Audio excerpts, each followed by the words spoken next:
Coppola, qual sua avaliação sobre estes áudios revelados? Eles alteram de alguma forma a defesa de Bolsonaro? Não, de forma alguma. Os áudios revelados pela Polícia Federal, eles fortalecem a defesa do Bolsonaro porque eles são a prova definitiva de que o ex-presidente está sendo injustamente acusado. Vamos recapitular aqui os crimes imputados falsamente a Jair Bolsonaro. Liderança de organização criminosa armada, tentativa de abolição violenta do Estado Democrático de Direito, golpe de Estado e dano contra o patrimônio da União e deterioração do patrimônio tombado. Essas acusações, Basílio, elas são falsas por 4 motivos principais. Primeiro, o depoimento do único delator do caso foi obtido por meio de ameaça. Segundo, as provas colhidas contradizem a denúncia apresentada. Terceiro, a Procuradoria extrapolou as conclusões do órgão investigador. E, finalmente, a denúncia está fundamentada em suposições. Então, para comprovar o que eu aleguei aqui, eu vou usar apenas matérias da Folha de São Paulo, como se sabe, uma publicação cuja linha editorial é de esquerda. Primeira manchete, Cid mudou versão sobre trama em audiência na qual Moraes ameaçou prendê-lo. Então, na ocasião, para contextualizar, a Veja vazou áudios privados do delator Mauro Cid, nos quais ele confidenciava para uma pessoa próxima que ele estava sendo pressionado para alterar o seu depoimento, incriminar Bolsonaro e participar aí da falsa narrativa do golpe. Depois do vazamento, o Alexandre de Moraes mandou prender o Mauro Cid preventivamente e alertou o investigado sobre os riscos para seu pai, sua esposa e sua filha.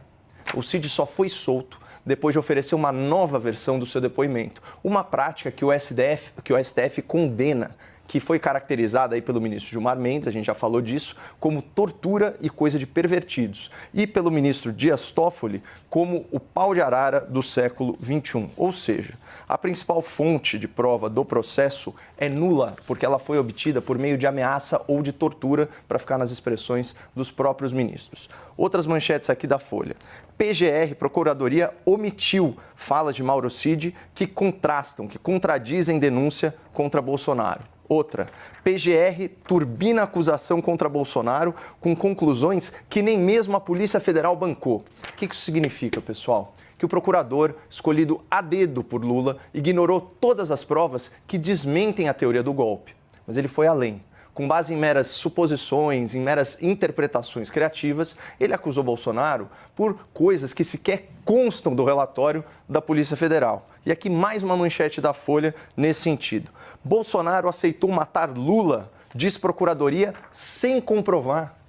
Claro que em nenhum momento do relatório da Polícia Federal existe a insinuação de que Bolsonaro aceitou, autorizou, ordenou a morte de autoridades. Pelo contrário, o que a gente sabe é que o Bolsonaro não atrapalhou, nem impediu a diplomação e a posse do Lula, apesar de sofrer pressões nesse sentido. E isso fica constatado pelas mensagens e pelos áudios, tanto do senhor Mauro Cid quanto dos demais militares. Nesses áudios fica clara a convicção desse grupo que o processo eleitoral foi fraudado, seja aí por falhas no sistema eletrônico, ou seja pela interferência indevida do Poder Judiciário, por meio de censura, com decisões tendenciosas, a própria anulação das condenações do Lula.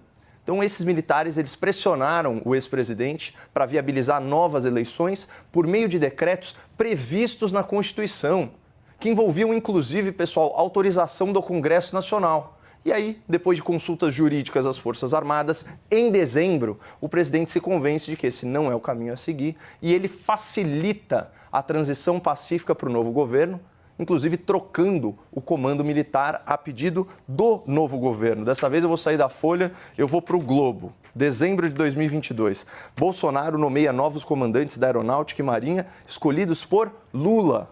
Então, pessoal, diante desses fatos aqui, que estão expostos nas matérias às quais eu já me referi, dá para falar que o Bolsonaro liderou uma organização criminosa armada, sendo que ninguém pegou em armas e ninguém cometeu nenhum crime violento?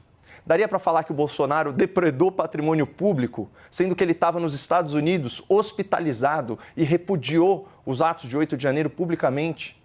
Dá para falar que ele tentou abolir o Estado de Direito, que ele tentou dar um golpe de Estado, se esses crimes só se consumam se houver emprego de violência ou de grave ameaça? É claro que não, Basílio. Essas acusações são fabricadas, elas são falsas. E quanto mais a gente sabe sobre o processo, mais se conclui pela inocência do ex-presidente.